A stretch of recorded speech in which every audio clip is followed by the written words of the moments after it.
Friar Paul Schloemer. Friar Wayne Mulei. We're here for Franciscan Voice because Veterans Day is coming up, and Wayne and I happen to be veterans, loosely related, and we thought we'd just talk a little bit about what that means for us as friars, and just kind of honoring our brothers and sisters who are still in the service.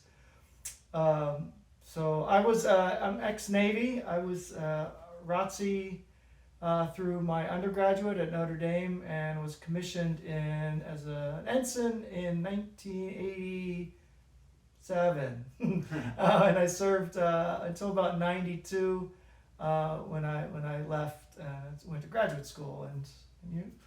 Yeah, I was with Marines, and I enlisted back in, I went off to boot camp back in 03. And while in, I earned the rank of sergeant and EAS, which is the end of active service, in 2007. All right. So I thought we'd start with I was thinking a question starting. As veterans, what is it exactly that makes us automatically better than all the other friars? Awesome. No, I think there is something. It is a little different. For those of you who know, St. Francis was a soldier, a knight for a very short while. He was a terrible knight, but I kind of identified that. I considered myself kind of a terrible sailor. That's in my time. But I don't know. Thought about how those things relate at all. Indeed, yeah. What really drew me to St. Francis more once I first started learning about him at the beginning. But yeah, to find out that Francis was a knight, and not only a knight, he was a POW. Uh-huh. So he knows all about the horrors of war, uh-huh. And he knows what it's like to go off into battle and those kinds of things. So that knightly aspect, and reading more about Francis's writings, you talk about chivalry and stuff. You talk about lady poverty. You think going off and rescuing the damsel in distress. Well, for Francis, that was poverty. So those kind of things really drew me to the Franciscans and the military aspect of being a veteran. Yeah.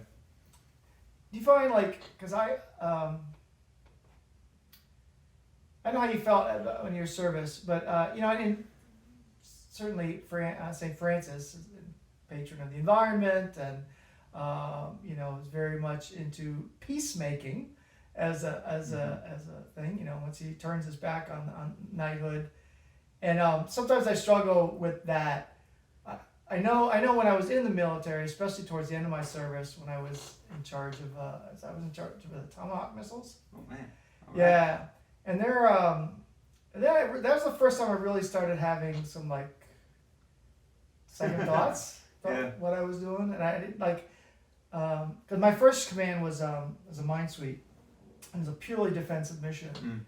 So even though I hated that shit, but I loved the mission. I thought the mission was good. It was I could fully get behind the mission.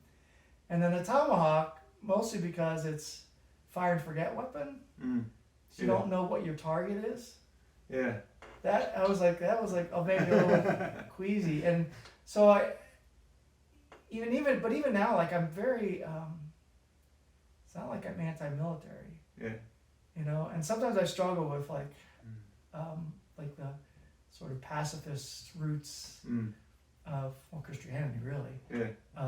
And then how I feel about my own service and other people's service. I don't know if you. Yeah. I don't know. For me, the whole reason I joined, I didn't come up from a long line of military personnel in my family. It was because of 9/11. I just wanted to help, and so the biggest thing I could think of doing was I'll go join the Marines, and so I did. So it was really the idea of just wanting to help. But then once you're out there doing the job, it was my job was aviation ordnance. So I worked on Hueys and Cobras. Hellfire missiles was definitely part of it. Right. Yeah. Yeah, most definitely. Yeah. So, but now the whole idea of being with that peace, I loved St. Francis. you know, one of his great prayers, "Make me an instrument of your peace." Even though Francis was a knight, then he had this great conversion experience, but now he wants to be an instrument of peace. And I definitely identify with that. Particularly, I mean, you can think about in Ephesians, you know, put on the full armor of God. Man, I love that stuff. You know, the belt, the belt of truth, the sandals of peace, the breastplate of righteousness, the shield of faith, the sword of the Spirit, and of course, the helmet of salvation. So it's still very much like that military aspect. But man, a small group of guys focused on a mission, and you could do great things. And we did great things in the military. You could accomplish a lot of things. But now, small group of guys, now our mission is peace. And man, you can do great things that way. Man, you can change the world that way. I feel that's what Francis and his first brothers did. Yeah. So yeah, I still love that idea of chivalry and those kinds of things.